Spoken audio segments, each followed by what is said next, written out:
За Лего тоглоом ашиглан 1-р ангийн бодлого хэрхэн бодож болохыг харуулахаар бэлдлээ.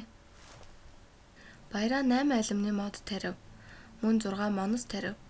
Нийт хэдэн мод тарьсан бэ?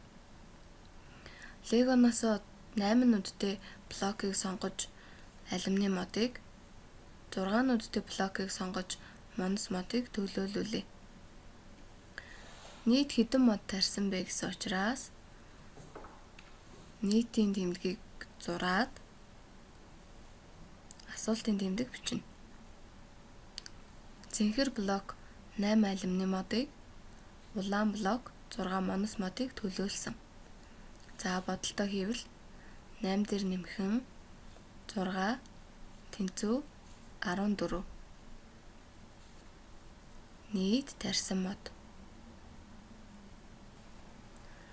Өгүүлбэртэй бодлого ботсны дараа заавал шалгах хэрэгтэй. Энэ бодлогоо шалгаж үзье. 14 мод тарьснаас 8 нь алюминий мод байсан. 8-ыг хасна. Ингээд 6 монос мод. Бодлогод өгөгдсөн нөхцөлтөй таарч байна. За мөн ийм загвар үүсгээд энэ загвартай тохирсон өгүүлбэртэй бодлого зохиож бодож болно.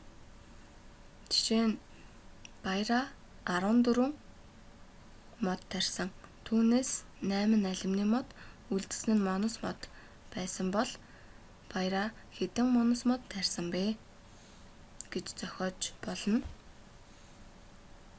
Одоо харин энэ загварт тохирсон өгүүлбэртэй бодлогыг зохиогоод өөрсдөө бодож үзээрэй.